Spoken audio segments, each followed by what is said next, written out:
Hey everybody, welcome to Woodworking Wisdom. My name's Colwin. I want to say Happy New Year. Of course, this is the first live back since Christmas and New Year, so I hope everybody had a wonderful time. I'm assuming, which I probably shouldn't do, that we may have a few new wood turners to the channel. And if not, maybe down the line you're viewing this as a new wood turner, or you might have a smaller lathe or a new lathe and want to try some of the simpler projects. So today I'm going to start with one of those. This is going to be a two-part project, so this week and next week for me if you're watching live, and it's going to be simple egg cups. It's where most of us start off in turning, doing these simple projects. And I keep saying the word simple. It's only simple if you know what you're doing and if you've done or been playing around with your turning for very long. So we're going to today we're going to make the 3 egg cups, and then next week we're going to make the actual holder for the egg cup. So one of these is what I'm talking about. And you can make these as intricate as you want to. This particular one is very simple because we're going to get this into our nice short hour session. So 3 egg cups today. Fairly simple form. Steph is on cameras and all the trickery and then answering our questions, or asking our questions, sorry. So she's going to be taking your questions from the chat function and relaying them to me. So Steph, would you just pop that camera 3 on just so we can have a look and see the form that I want to get away with today? I say get away with. I've been sent quite a few pictures of egg cups and egg cup holders, some really quite intricate ones, some old Victorian ones. And they're, like I say, they can be as intricate and as fussy as you want. We're just doing 3, power of 3 and all that, but you can do 4s, 5s, 6s, as many as you want, and just make them maybe to 2 tiers, 3 tiers, all sorts of things. So that's our project. Depends how many eggs you eat, I guess. It does depend. So right, with my soldiers, I have 3 eggs all the time. So that's my weekend treat, 3 eggs. And if I'm very lucky, duck eggs as well. We're doing hen egg cups, by the way. And now I've been making these without checking with real eggs before, made them far too big, so the little egg swims around in it. But these are hen egg cups, not duck egg cups. Have you got a hen egg? Have I got? I don't have one to hand. No. Have you measured one? Yeah, but you said you're doing it for the right size. But these have been checked and verified, and they do fit hen eggs. I'm just saying. So you're just matching the size. I am taking all the measurements off of those. Absolutely, yeah. If you're really lucky, then obviously goose eggs. But yeah, I have to be. I can't have 3 of those. Yeah. I've never had a duck egg or a goose egg. I've drunk raw goose egg before, but it feels a whole half-pint glass. That's disgusting. Yeah. That takes some swallowing. Yeah, it's not something for me, I don't think. 3 pieces of the same size timber. It's all ash that I'm using here, so it's 2x2, slightly over 2x2, a metric equivalent, and I guess it's about 55 mil. And in terms of length, because I'm going to waste a little bit of timber. Length on this one is 125. Yeah, 125. I'm going to waste a little bit of timber. What I'm going to do is rough them down to a cylinder, make a hole point for the chuck, and then hold them in the chuck and part them off, just because it's a little bit easier than cutting to size, turning the size, and then having to hold and mess around with how you hold it and everything. So we're going to do it the easy way, again, just for speed. And thinking of the first timers out there, the people that might have got a lathe for Christmas, looking at some ideas as to what they're going to make. So that's my reasoning behind it. And to give me a nice easy back in to live videos. So here we are. I'm turning at about 1800 revs. We're going to go straight into a rough and gouge first, and I'm going to prep them all to fit the chuck. Remember what we say. Have any questions, put them in the chat function, and then Steph will ask them, and we'll do our best to answer.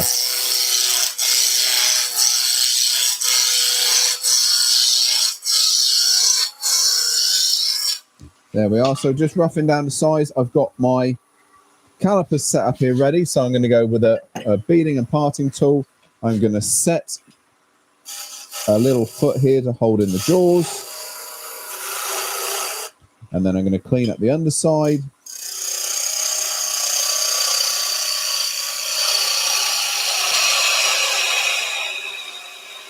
The jaw I'm using is dovetailed, so I'm going to put a little dovetail in there.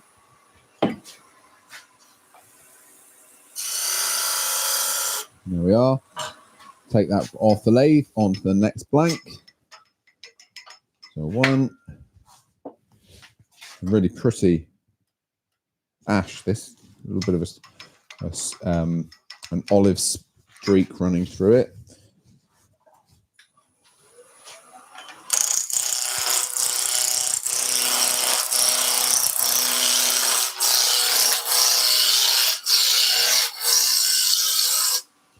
Again, just with the calipers, we're going to check size. Clean up the underside. And make the dovetail. Next piece. You're making this look all very easy, Colwin. Well, the differences would be, if you're just starting out, you're going to take time. Each piece is its own piece. Essentially, it's all the same process, though, so we're roughing down.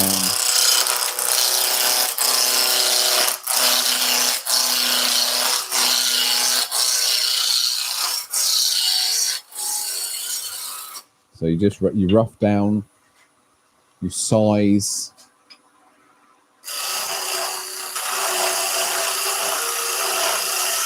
Size the tenon, cut the dovetail,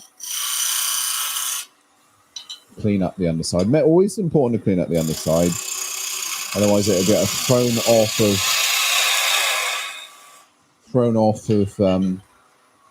of true.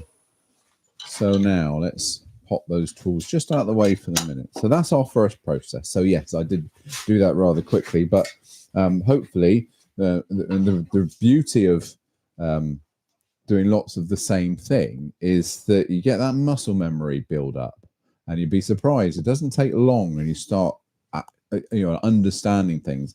One of the practice pieces that I like to do, and if you've seen many of the videos here, you've seen me do it before, is where we're rolling beads. Going back to that Keith Rowley's Foundation course book, one of his practice pieces to start your turning journey is roughing down, skew cutting, and then rolling beads and creating coves. It's over and over and over again. It's to build that muscle memory up, and it's really quite a good way of learning, this repetitious turning. Good. So we're going to pop the chuck on next. So pop out the center. Yes, Steph. Well, sorry. I was going to say, Robert Richards says this is an example of how to make egg cuts. It's lost on him. Sorry, Robert. And dear, we're not even near Easter yet. I know.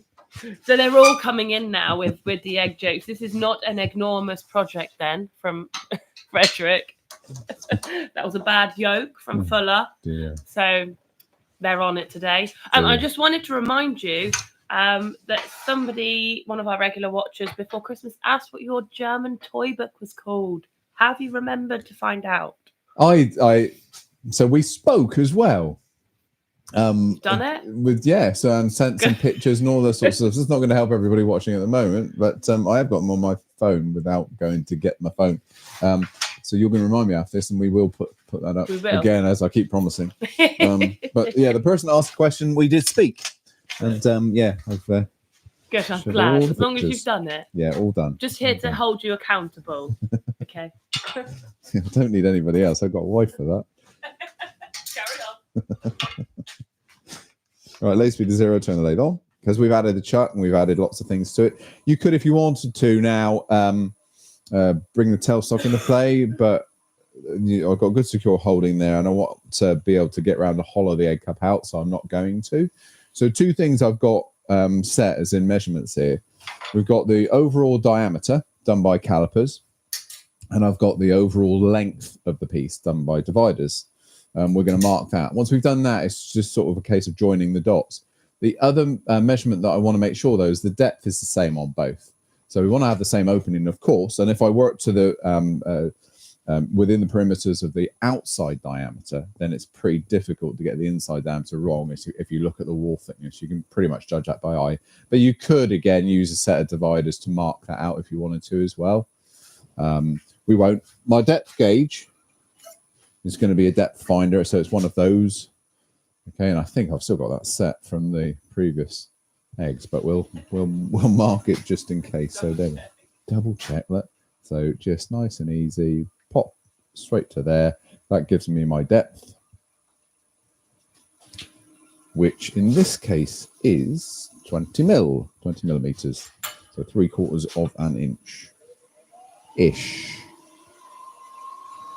There we are. So skim. Make sure I'm nice and tight. Skim down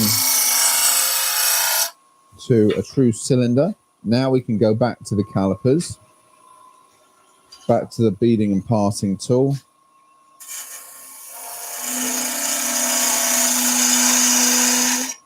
That's my overall diameter.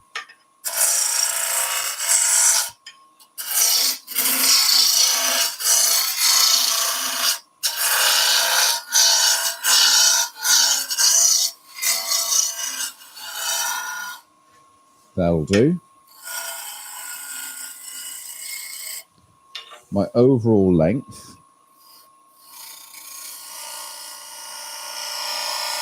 is set there. Looks tiny, doesn't it? But when we put them up against the actual finished egg cup, you can see it all fits within. And proper parting tool. When I say a proper parting tool, a standard parting tool, I'm just going to do a little hint of a cut in there. So I know where we're going to stop in a minute. Now, next thing, I'm just going to bring the tool rest around. You could do a depth hole if you wanted to with a drill bit. Entirely up to you. Can't really see anything there. Let's see if I can get some light on the subject. Yes, Steph. Robert's asked, sorry. I can't think of my Start words. again. You all right? Yeah. What jaw set are you Put using? the gym down. Sorry. What jaw set are you using? What jaw set? It's cylinder jaws. So 50mm cylinder jaws. They were the thought process of Stuart Batty. Stuart Batty used to, I don't know whether he still does actually, make very long stem, thin goblets, and he wanted something that gave quite a big parallel grip, and this is what we come up with. So yeah. Gentleman Woodtown thinks I'm on the gin again. He thinks you're on the gin again. Gin again. No, I've just got a bit of a cold, so words aren't coming to me entirely quickly.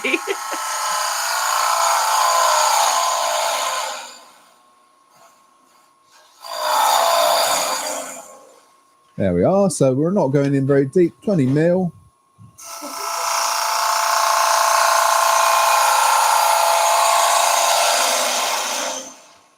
Was the depth, so up to my wall thickness.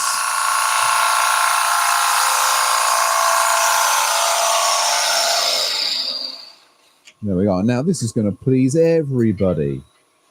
I'm going to go for the scraper. Really, really good for this short, shallow type of hollowing. Starting from the middle, just bringing the cut out.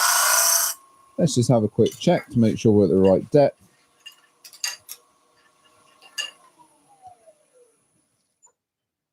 No, I'm about 4mm short, so we're going to go a bit more.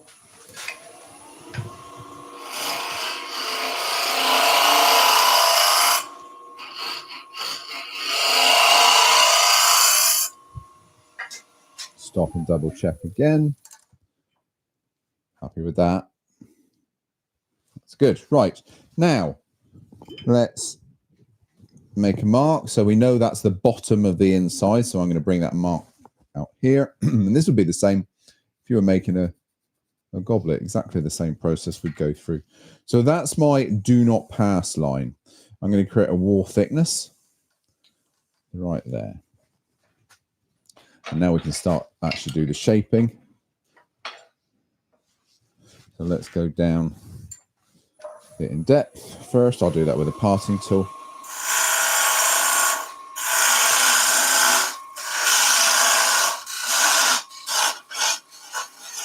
So down to about 3/4. Again, we'll start shaping.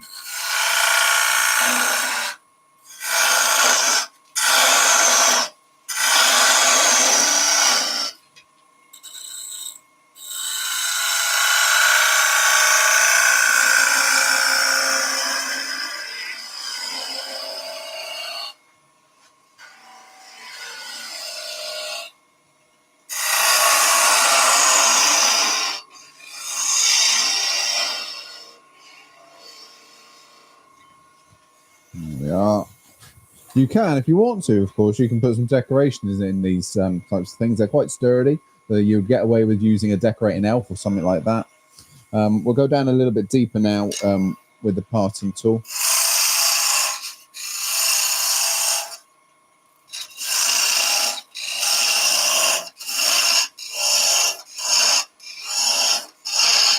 There we are. And now we'll sand that one. Sand and put a bit of oil on it.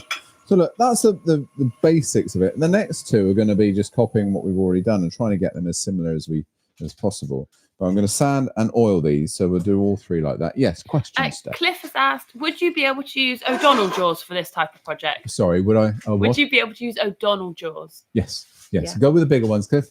So the 2-inch version. But yeah, absolutely. I mean, to be fair, you could use the C jaws, you could use the A jaws, you could use anything that's that sort of size, you know. I've just used these to throw things further away. I've also probably allowed too much length of this one because I've got quite a large section of what will be waste wood. Yeah, we could use that for another project, but I could probably half that at least and still have the same thing happen. All right. Right, sanding. So dust extraction's going on. I'll start with 100 grit. I'll work my way through.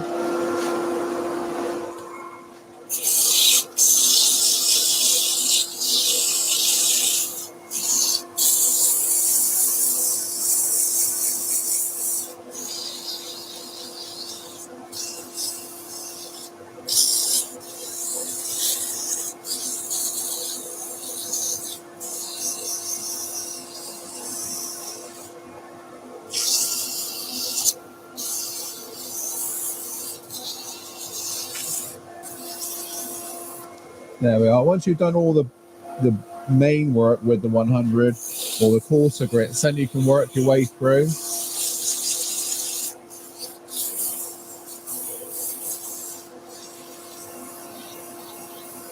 There we are. So there's the 150, 240. You could add a 320 in next, but I'm just going to jump straight up to the 400. Likewise, after the 150, if you wanted to go to say 180, do. Ash is fairly resilient though. You can get away with quite a lot with ash.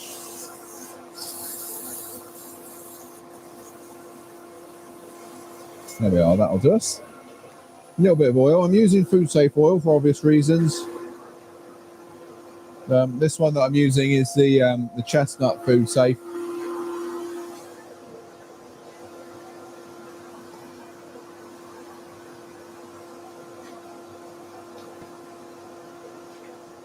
There we are, a little bit of that. I'm going to go with, did I get a bit? No. That's a little bit of 600 grit. So wipe off the excess first, just so you don't get covered in oil. So I've really allowed that to soak in, you see. Lay speed back down to 0, turn the machine on. Slowly to start with. A little bit of sanding. So what we're doing, we're raising or encouraging the grain to rise up. And then you're creating a slurry of dust and oil, which really fills the grain. And it sort of gives you like a real silky, almost a velvety feel to the timber afterwards, like wet sanding. Well, once you've done that, you can up the speed a little bit and then just a bit of a burnish, either with shavings or your tissue.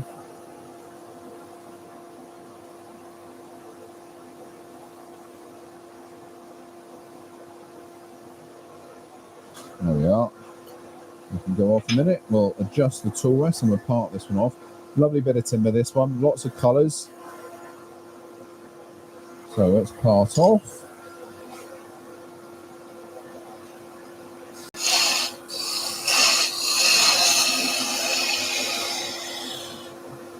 There we are. So there's our first one. A little bit of a nib that we can sand away on this sander right at the very end, and then we can add a bit of oil to that as well. So we want to make another 2 like that.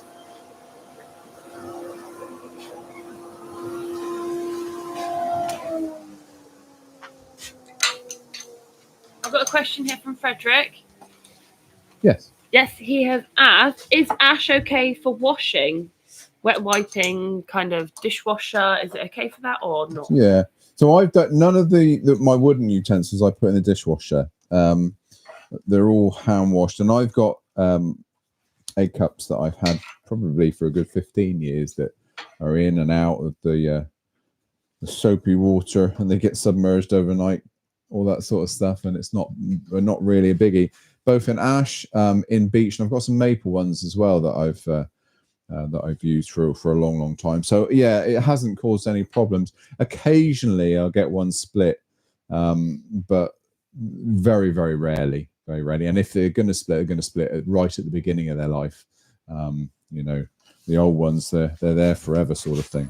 I think my mum's got a couple of wooden spoons that are 70 years old. Yeah, exactly. They look a bit battered, to be fair. So back to sizing. So we got our size. Yes. Sorry, I missed a question from Jim B. He asked, how do you carry your chisels from demo to demo? And do we sell a sort of tool roll here at Axminster? No, we don't sell a tool roll for wood turning chisels. I'm lucky enough to have a very talented mum, and she's made me 2 really nice canvas tool rolls that I take wherever I go. They've gone overseas and everything with me. So yeah, that's my. So yours are homemade with love. My homemade with love, yes. And then there's bespoke for size as well for your. Exactly that. Yeah, exactly. Because when you start thinking about massive, great, long chisels like that, then they need to be very big, and none of the standard carpentry chisel ones really are. They're just not big enough for the main bowl gouges and stuff. So yes, no, that's the only thing. You need to find someone that sews, Jim. Unfortunately. Old sailing material is what it was. The sails. She bought some proper canvas, which was really good.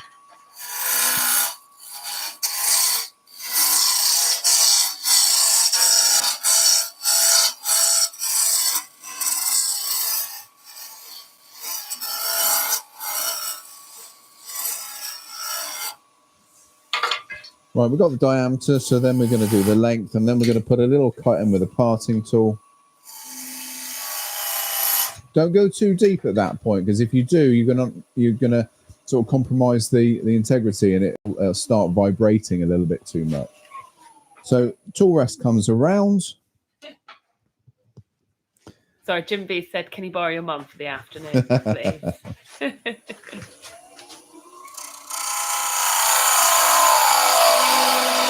we are, just getting rid of all that rubbish.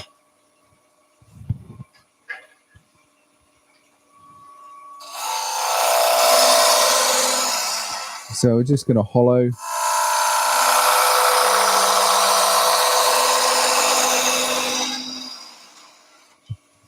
So we're going to pause at the beginning of the cut, allow the cut to form, then push forward, bringing the handle round. Then we'll go to our scraper, start in the middle, up and down with the handle, and then bring out. Up and down with the handle because it covers center that way. Check our depth by stopping the lathe. Don't put that in there without stopping. Another mil and a half, 2 mil. I think that should be it. Fairly quick to check. Look. No, still a bit more. A bit deeper.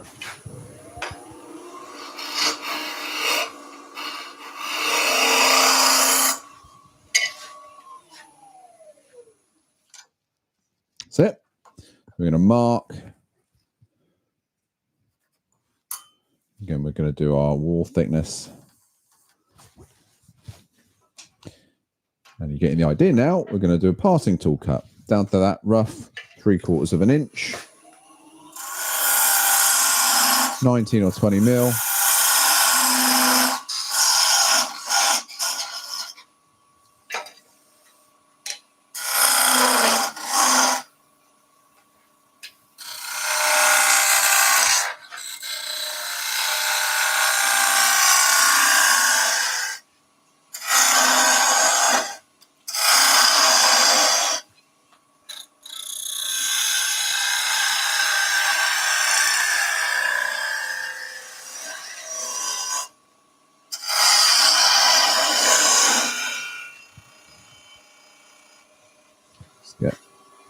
reminder of shape.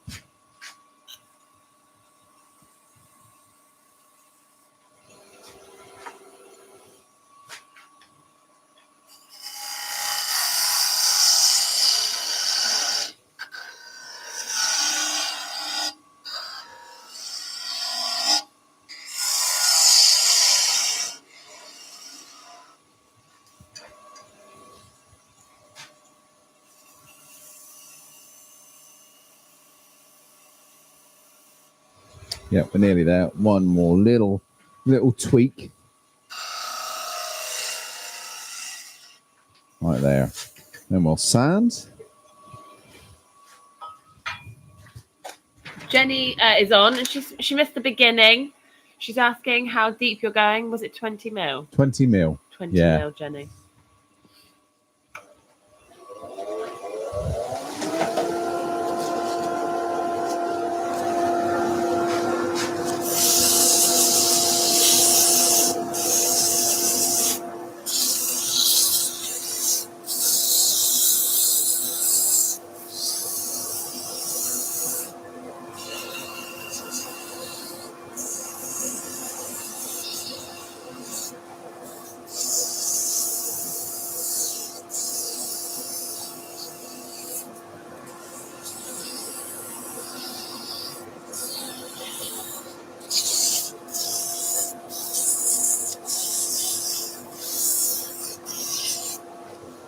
There we are.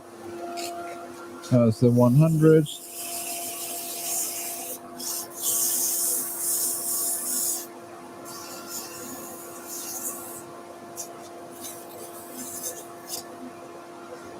That was the 150.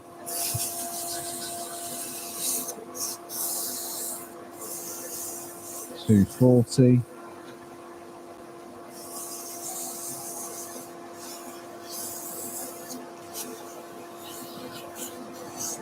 Yeah.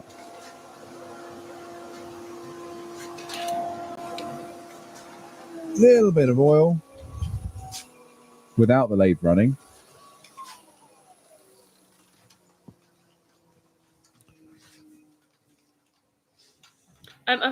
There's lots of chat here going on. I'm loving it. I've got a question from Frederick. He's going away soon on an airplane. I was going to say an aircraft, but airplane. And do you have any issues taking your turning chisels away with you when you go? No, declare them. Some of the airlines don't really care as long as you don't have them in the hold. In the cabin, you've got to have them in the hold. But just let them know what you're carrying, of course. And then most are pretty good. Sounds good. You might be taken to one side and just ask why you're taking them and all that sort of stuff. So what, at customs when you arrive? Yeah. Sometimes before you fly, actually. Oh, really? Yeah. Norway, that happens quite a lot. Interesting. And Gordon has been on. Does Colwin have a template to ensure that all the egg cups are the exact same shape, or do you just do it by eye? By eye, yeah. Everyone have a slight little difference. That's the selling point. They're all bespoke and unique. But you could do like a little cardboard. That was a little shadow board. Yeah, you could do that, couldn't you, if you wanted to do a little shadow board. Be precise. We're in a privileged position as turners, of course, because we have the first one that we can put up against it and check each time. So we're in that good position to be able to do that. So just keep checking.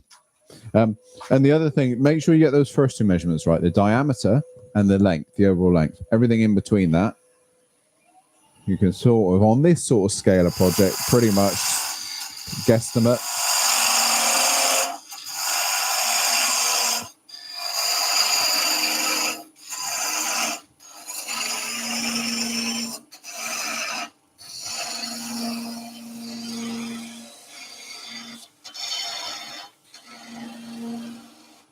We are again. We're going to sand that little nib away right at the end. One more to go. Colwin, earlier, there's a gentleman called Chris. He came on to ask about your work light that you're using, so I shared a link with him. He's just come back to ask if you need anything to attach it to the lathe. It depends on your lathe. Depends on. He's got a 406. He got it for Christmas. Got a 406. Very lucky man. Well, in that case, yeah. So I'm very lucky. I've got 2 of these, and I've got a couple of 368s. Now they're very different machines. The 368 being a very heavy cast top. The 406 has got this little viewing flap here, so it's about 3 mil steel. So you have an option. And as you've just got your lathe new for Christmas, I probably doubt whether the first option is what you're going to go for. But on this one, I've actually drilled 4. In this case, I've only got 2 holes. But on my other one, I've drilled 4 holes to marry up with the holes in the bottom of the lamp. And then I've actually bolted that on so I can move the light with the flap when I want to change the speeds. Your alternative would be to go to the work light magnet. And will you be able to find the work light magnet online as well, Steph, in a minute? Just getting an example coming over. Mystery hand comes in. Thank you. So the work light magnet here, which is a really, really, really strong magnet, that would fit to the top. So on something like the 368, sorry, all right, got it. Yeah. On something like a 368, that would be better because it just clunk and it won't move, sort of thing. But this one, I've got a few little bolts and nuts and things like that here. So I found this a bit more of a secure way of doing it. But, you know, well, you have to think in this workshop, we're moving lathes around all the time. That's the reason I've gone for a bolted system as opposed to magnets. Those magnets are really, really strong. And on my 368s, that's what I'm using. So, yeah. So it's either or. I think Steph's going to find that magnet and put the link in. Yep, I found the link, so I'm Wonderful. just going to pop it in now. Wonderful. And we've just had a question from Jordan asking, are the Axminster jaws compatible with the Record Power SC3 chucks? No, I don't believe so. I don't. But it'd be pure luck if they are, because we develop jaws to fit the best way we can to our chucks. We don't look at anybody else's when we're making them. So no, it'd be pure luck if it does. But I don't think so. That'd be sort of something that we'd know about.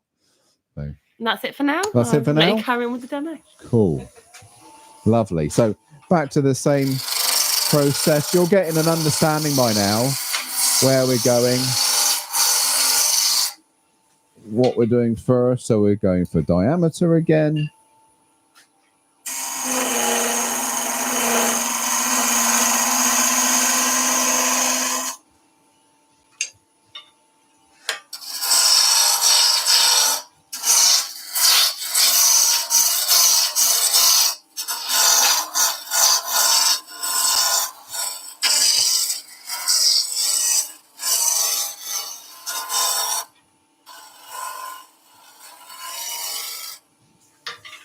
Then we go to the overall length.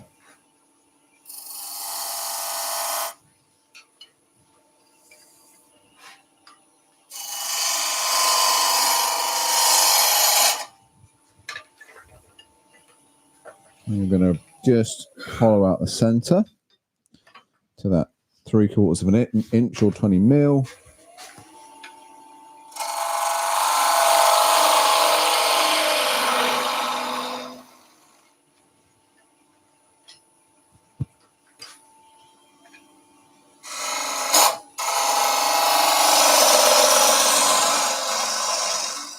Right at the beginning of the cut, hold firm. So they're creating that whole point so that doesn't happen.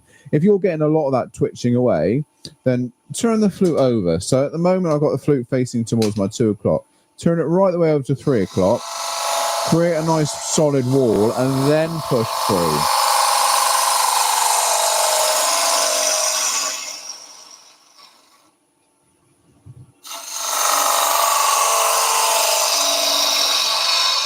There we are.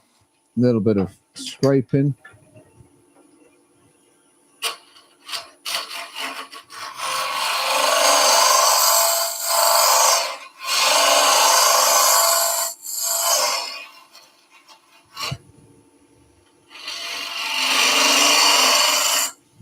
Check that depth. I think that should be all right. Yeah, we're good. Got it first time. Did that time. It's good. Oh, transfer that to the outside. Mustn't forget that. So we've got our first mark, which is where the actual bottom is. And then wall thickness, don't forget. I'm just allowing whatever that is, 1/8 of an inch, 3 mil-ish. That's enough. And then we go in with a parting tool to about 3/4, about 20 mil. Yes, Steph. Dances of Aardvarks is asking, have you ever made a double egg cup? I haven't. No. Double egg cup. Maybe How would I do should. that on the day? Could I do that? Could you use the eccentric chuck? I don't think so. Well, I suppose you could. You could. Or stackers or something like that. So the external would have to be carved, I guess. And then you can just position it off center. Or could you turn? Oh, I'm coming up with some nice not graphic ideas, just ideas of what it could look like now. Ideas, yeah.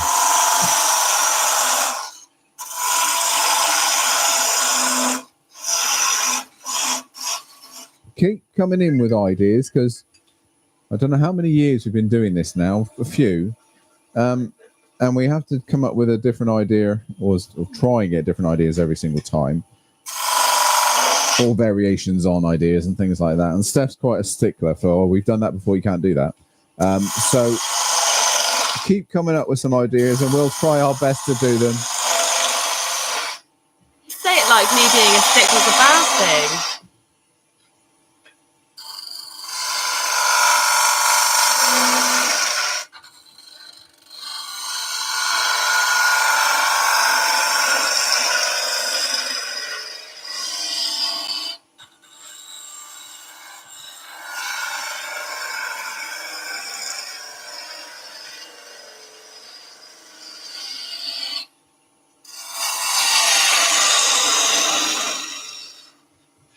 I think a little bit more off the stem, but we're getting close.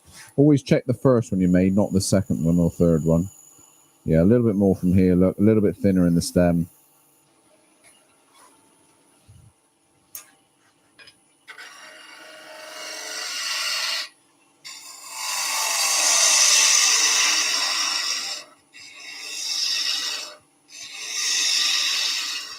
That's about it.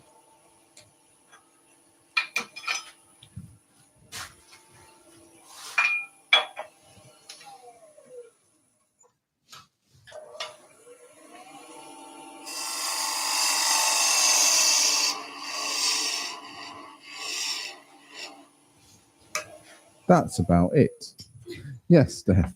Just before you put on the extractor, I just want to say that I think the gentleman wood turner, I think he's hinting that you may have done an egg cut before. And it might be a little bit simple for you. But he's saying that he can imagine me being very strict, like a head teacher. Yes, she is. Very strict. And I just want to remind you, gentleman wood turner, I haven't forgot that you're going to come and teach me how to make a box. So 2024 is the year. And I'm waiting for my wood turning lesson. Can I do the cameras for that one, please? Yes, you can. And all the questions. I'd love that. Yeah. He's put, oh, Lord. What day does April the 1st land on this year? I don't know, but I'm going to find out.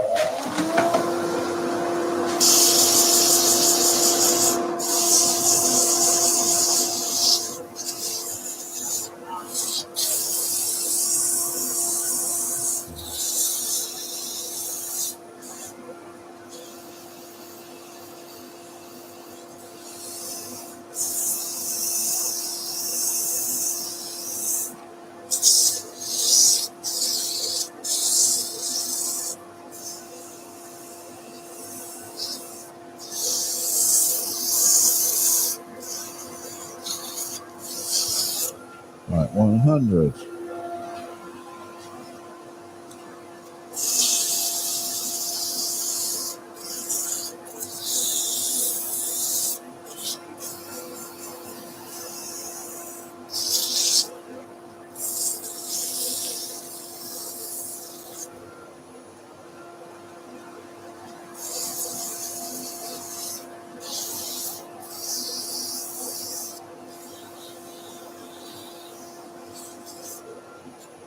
So finally on to the 400.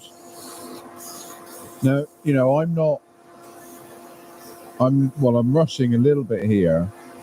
You take your time. You want to make sure you get this right. You're probably going to give this to somebody you know, or if you're into selling your work, then you'll be selling it. So that means for both of those two reasons, you want to get it on point and everything right and looking lovely and all those sorts of things. So do take your time, and don't forget you've got to enjoy what you're doing. This shouldn't be a chore. Otherwise, you won't be turning for very long if it is. Enjoy it. Take the time to enjoy it and enjoy the timber that you're turning, and make sure you get as much out of it as I do. It is a fun pastime, career. So enjoy. Get an egg. Size the egg. If you're unsure and you don't have any eggs, what you tend to do, count the number of chickens that you have and times that by the days in the week in the leap year, and then divide that by 100. And you'll get the right diameter for your egg. Are you being serious?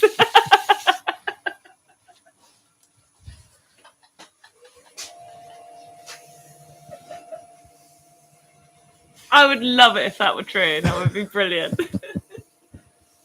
There we go. Okay. Let's just part that one off. We'll part that one off, and then we'll just sand the bottoms just to get rid of that little pip.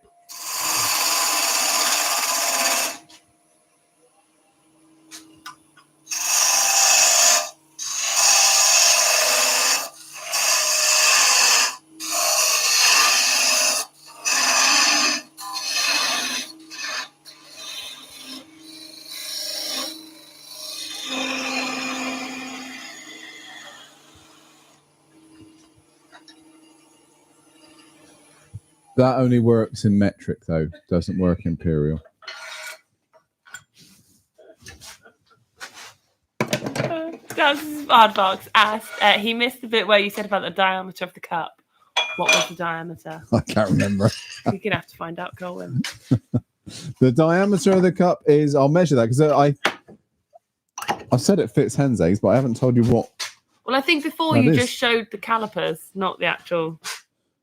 So the internal diameter, that happens to be about 43. External is 45.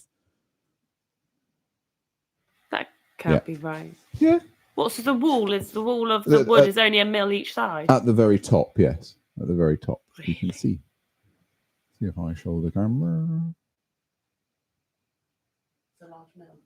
All right. It's just my eyes. That's what it is, I expect. Okay, so let's get the sanding disc on. Next week, of course, we're going to do a little holder for it. Now, you can go as intricate as you want, and I think we could probably fit a little bit of intricacy into next week. I'm also going to drag out a picture of an example of one of these that one of the team sent us today, and it was stunning. It was a really pretty piece of work, egg cups and egg cup holder. Something that would take hours and hours of work, I'm sure. It's an old Victorian egg cup and egg cup holder, but it was a really pretty one. I didn't have time to do it today, but I'll show you next week. Steph, you're going to have to remind me, otherwise you know what I'm like trying to remember things. That's a lot of pressure for me. Maybe I'll download the image now so that it's here for next week. Do that. Yeah, well, can you actually download it and share it? Maybe not right now. That's a bit of pressure, all but right. I can definitely get it for next Do week. it for next week, yeah.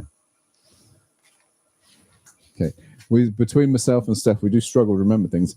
It took us about 20 minutes to remember the password to get into our computer before we went live today. That's true, isn't it? Very true, very, very true. It's been a long Christmas break. It's a completely different year.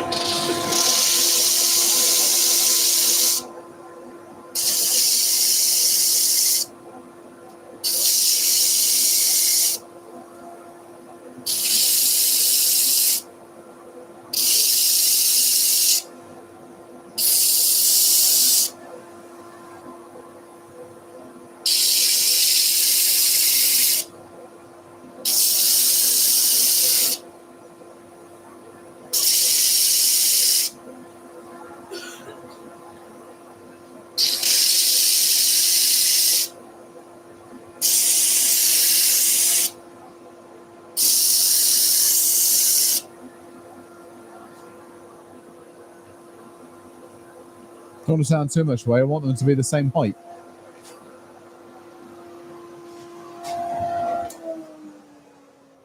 There we go. Now, let me just pop them somewhere that we can show the camera properly. I think we'll do this on camera 2. Steph? Where are you going to hold her? I was just going to put them on there.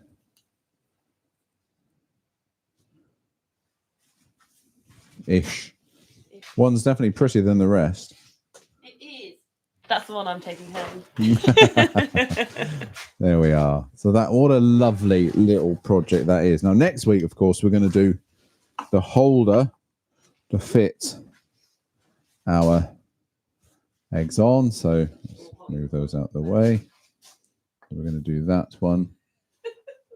Big chunky fingers in the way, but you can get the idea. All right, so that's for next week. So you can crack on and do your eggs in preparation for the holder. What came first, the holder or the egg cup? I don't know, really. You've got to size them to each other. So I need to make sure the holder that I make is going to be big enough to take that base and so on. You can make a single tier egg cup holder. You can do a double tier egg cup holder. You can make whatever you want, really. So it's make a double egg cup. You can make a double egg cup. Yes. That will be next year, guys. One last question before you say goodbye to everybody for the day. Fredericks asked, how many would you be able to make in a day when you're doing production turning? Oh, I don't know. If we to do it properly, and so you make sure you put in all the love and care into that would slow you down a little bit. But I guess, I don't know, what do we do there? 3 in an hour without the talk. I suppose you could double that. 7, 8 in an hour probably, and then frequent stops for tea and coffee. 6 hours a day. Yeah. Everybody out there is going to say, what do you mean 6 hours a day? We're going to be 8, 9, 10 hours a day. Yeah, I don't know, probably 50, 60, I would have thought.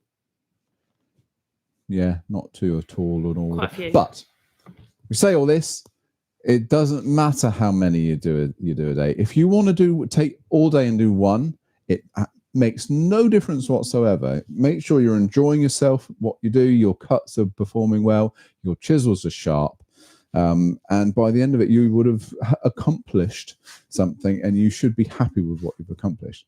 Speed and amount that you've made make no odds unless you're trying to make a living out of it. Okay, it's all about the fun and enjoying what you're doing and coming away with something that you like as well. That's the other thing.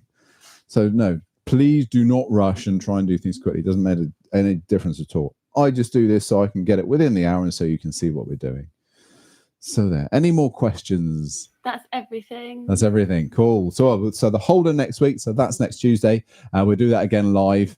And I'm going to remember the image of the one that I've been whittering on about. So no, thank you ever so much, everybody, for joining, for stopping by and watching me make egg cups. If you like what you see, give us a thumbs up. Don't forget that. Give us a thumbs up. Share us around. Subscribe to the channel. Hit the notifications button so you know when we're going to be doing live demonstrations. And yeah, well, I'll see you again next Tuesday. Happy turning, everybody. Bye-bye.